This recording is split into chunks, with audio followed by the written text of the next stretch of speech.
Okay, for this next video, we're going to talk about how to create some Google Forms, and we're going to kind of go through form use. We're going to go through data entry and all the different various things you can do to recoup data from our sharing.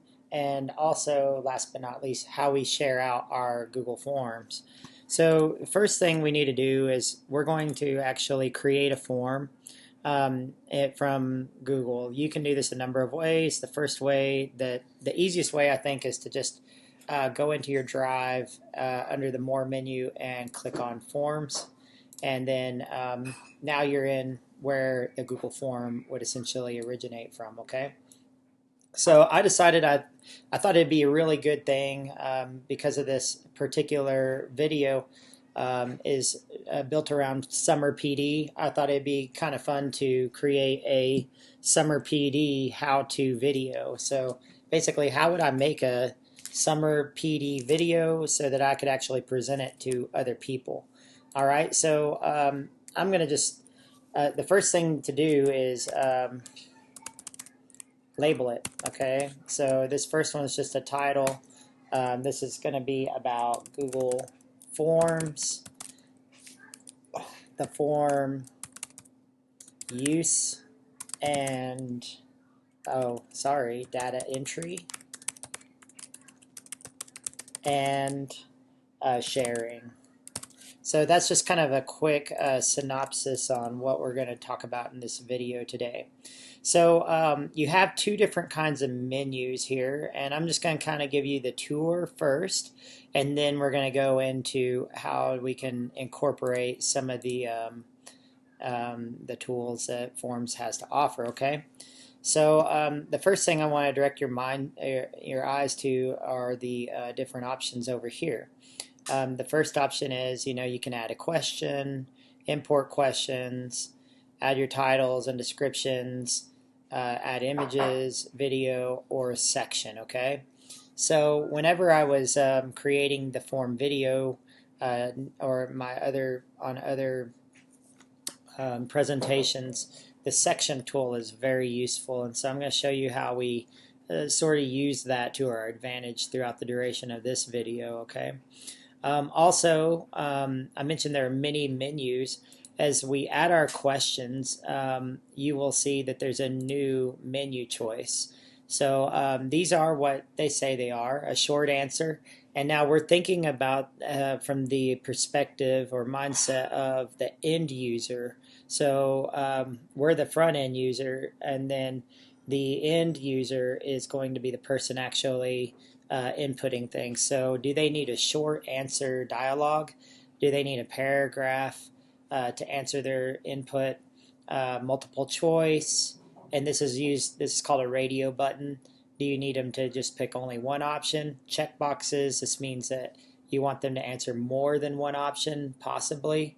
Drop down options, file upload, perhaps you need them to upload a picture, or you need them to do some sort of document like a PDF or something where maybe they had to sign something.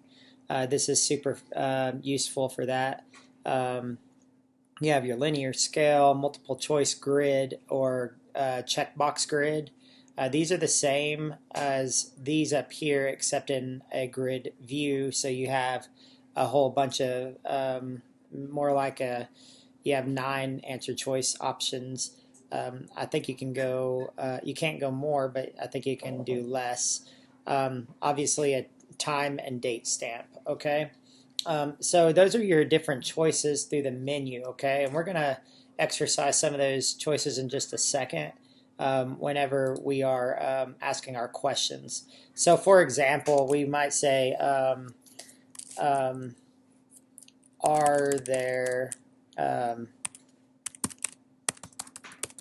are there several options to choose from for our end users' data points? Okay, so we can say it like that. Come down here, and sometimes you have IntelliSense, which will automatically kind of automatically enter in a question. Okay, so in this video, I haven't made the video yet. I'm making it right now. So I actually am not able to make the video technically. So since I'm actually currently doing the video. So the next thing is I'm going to go ahead and I'll create one more question here. Let's see here. We're going to say, what is the neat thing about the user cog? Now let's talk about the user cog. Okay, this up here is your settings, and this is just a gear cog or a gear switch. Okay, and whenever you're setting up your form, technically you need to make sure that you have the information sort of the way that you would expect the output. So let's talk about these menu items in our settings. Okay, so we want to collect the email addresses. That's going to allow us to sort of see who's participating. Okay. Now then, if respond requests it, so this means, do you want them to have sort of a receipt of the information? That's what this setting is. And then it says it requires you to sign in, and yes, this is restricted to the LISD, so trusted organizations. So that's already checked. We're good there. And then after, it says respondents can edit the submission or see summary charts of text and responses. I technically, I mean, I don't really need these things, and I don't know that other folks need to be able to edit their answers. These are going to be, if I had a very complex and I knew that I wanted to let them go back in, I would have edit after submission. But since we're going to keep it to, 2 to 4 simple question answers, we don't need to go into that. So after I do that, I hit my save, and notice it cut off. So I can go back in here under presentation. Now we were just in general. We're gonna, do we want to show the progress bar? On super long presentations or forms, you would want to show that. On something that's short and easy, probably not. It's just going to take up space. You can leave a message here and saying something like your response has been recorded, or you can leave a thank you message, thank you for participating. That's where you'd put it in this location. Next, we have this quizzes element, and this is so neat. So I'm going to go ahead and make this particular form a quiz. And so basically what happens is it assigns the point values, and it also does auto grading. So that is so nice because like we don't want to, you will get an automatic return and the user will get an automatic return as soon as the quiz has been taken. All right. So this is kind of a neat tool that the Chromebooks have, and that's where they can't go to other tabs while answering questions. So whenever you are giving this to students, you just check this little box, and as soon as they start on the form, they can't get off the form until it's submitted.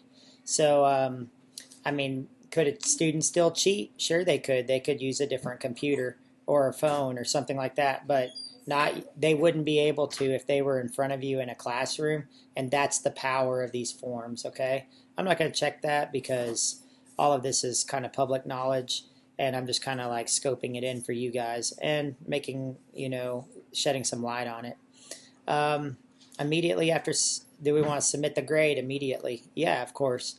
Or do we want to do a manual review? So whenever we have, a minute ago we had check boxes and radio buttons that I mentioned. The radio buttons are going to give you immediate submission because they're either right or wrong. But the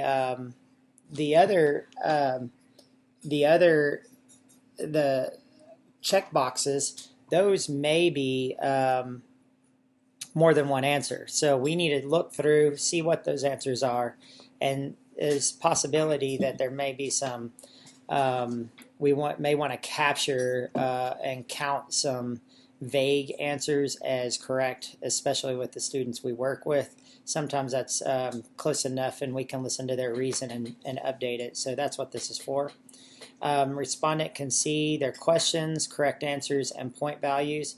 I'm just going to show all of those. And this right here is for after the response. So later we're going to go through and talk about the how we share these videos, and we're going to see those responses during that part of the video.